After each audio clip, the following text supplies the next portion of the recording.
So I was like, cool, sounds like fun. Let's do it. Let's do it. I mean, and if you were already doing the bartending life, the service industry is no, easy thing either. So that's a whole thing, where you start at 6 o'clock, you're off at 3 a.m. and now you're fired up and ready to hang out. Right. So that's a whole different lifestyle that's not easy as well. Yeah. So I mean, obviously, real estate brought in a little bit more stability and income potential. So jumped over there, and again, like first couple of years, you struggle, you're building it. I mean, I'm 24 years old. I look like I'm 16. I show up to meet with clients who are like, "Where's Dad?" Yeah, no.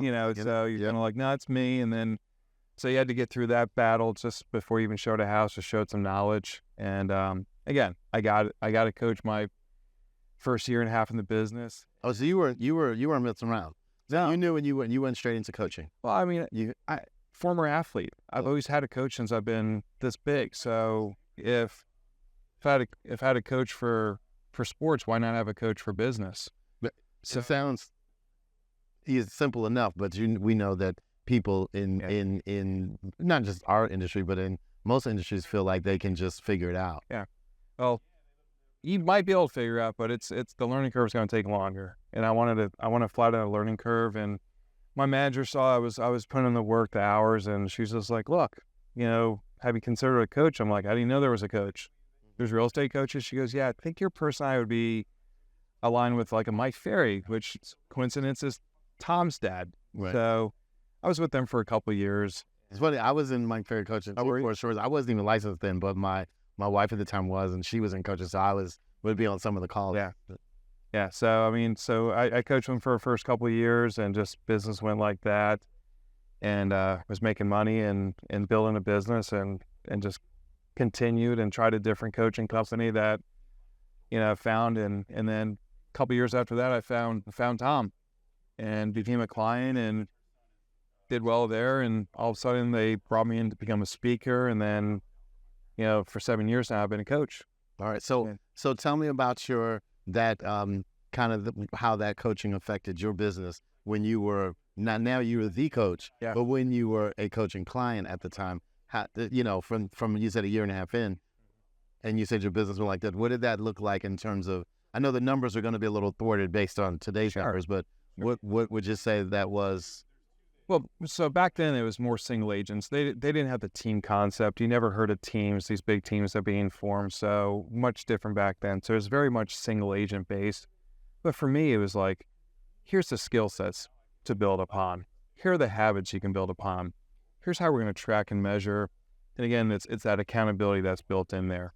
So when you put all those things together, I challenge you not to have success. That's going to be real tough. That's going to be real tough not to have success during, when you have all those 4 components in there. And just, I learned about consistency. And again, when you look at it, it's like, hey, you were pretty successful in baseball. What made you successful? You're consistent. Yeah. You had a routine, you had habits.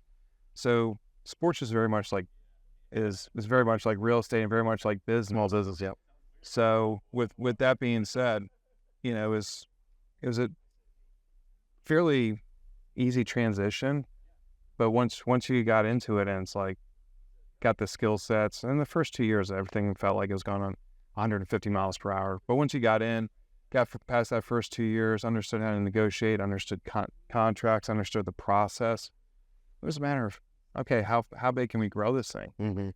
And I always had I was always the single agent at the time, got an assistant, and built up from there.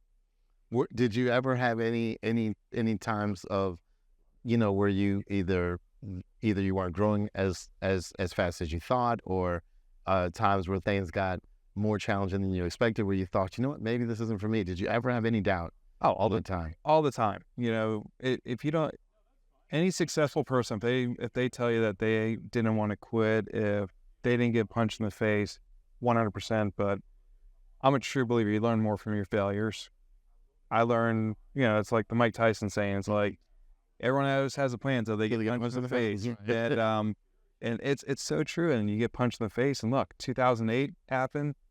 We hit a major recession. Now, the one fortunate thing about the DC market is DC's a good recession proof. And we had the government there. We had plenty of contractors there.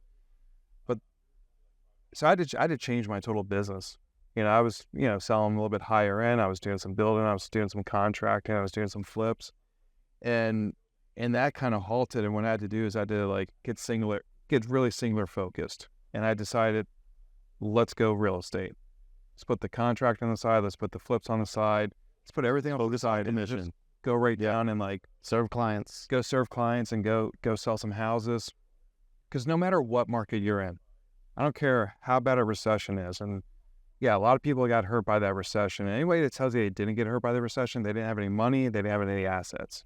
Okay. So I coach some people now, they're in their 20s, like, yeah, I was like 8 or 9 during that time. I'm like, yeah, so you never got hurt. But did your parents get hurt? Yeah, I remember my parents losing their house. I remember my parents having to short sell their house. I remember my dad coming home and saying, got laid off. So yeah, there's some hard times. But from a real estate perspective, there's always going to be people that need to buy and sell. Yep. There's always going to be those people, whether it's, a short sale, a regular sale, people are always going to have to sell and people are always going to have to be buying. Okay. It's one of Maslow's hierarchies. We need shelter over our head. Yep. So I just figured out, how do we have to go do this? Mm-hmm. So learned about the CDPE, went down that road, learned how to do short sales, didn't know what short sales were. 60 days later, I was trained. I had the paperwork and documents and just, nailed out a bunch of them over the course of 2 years. And again, had to build out a new system for that. So I made a small fortune during the recession. I did really well during the recession. Now, did I have to check my ego? Yes. Did my average sales price go from a little over $1 million to about $425, $450? Yeah, and that was 15 years ago. Where you had over $1 million. So. Right. So all of a sudden now we're talking about, I got to go sell 3 houses for every one, and it humbles you. But again, no one else wanted to work and was cool. There was fewer agents, but it was the agents that were really good. Mm-hmm. It was really good. So every deal had a challenge to it, and every one of those agents always got on the other line and picked up the phone and said, okay, how do we fix this challenge? So the collaboration was amazing. So if I was going to say anything to any agents, you gotta love a good recession. Right. You gotta love a good recession.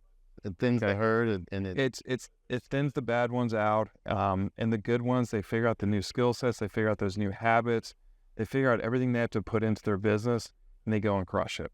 We're kind of seeing that now a little bit, wouldn't you say? Well, I mean, with some of the agents kind of sitting on the sideline. Yeah, I mean, there's talk out there of recession. Some people are going to sit there and say we're in a recession. So some people are going to sit there and say we're heading for one, and that's okay. I mean, they're talking about 4.9 million homes being sold this year. What is that? 11, 12, 13, 14,000 homes a day. And if you're an agent that wants to go sell 40, and there's 1,000 homes, 40 homes in 1 year, and your market, there's 1,000 homes a month being sold. Right.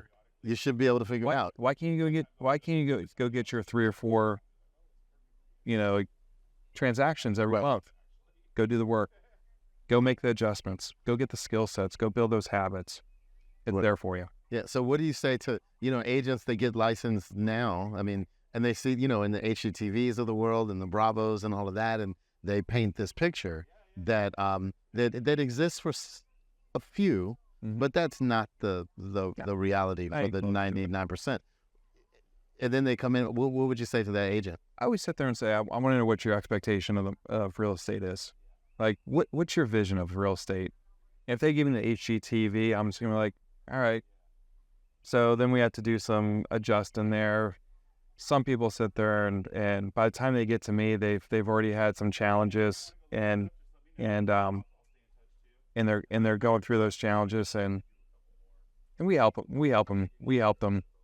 Yeah. Like overcome those challenges and do what we do. Sometimes those blocks, those mental blocks. But a lot of people just have a limited belief. They come in with a limited belief of what they're capable of doing in this business. And once they get past that, they're like, okay, it's all mindset. Once they get the mindset right, they can do it. All right, pretty cool. So you were in business. At what point did you? Because you said you're not. Just now you're just helping friends and family. Yeah. When did you decide, and why did you decide that? You were so successful, you were so good at it. It seemed like after you got the skill set down and you were into the coaching, you were able to create some consistent income. Why did you decide that at one point that you didn't want to do the real estate anymore? I fell in love with the coaching side of it. Okay. But two, I fell out of love with the real estate side of things. And be quite honest, where I fell out of love with it, I didn't like working with other agents. It was always a challenge getting phone calls back. It was always a challenge working with them. They always thought there had to be a winner and a loser.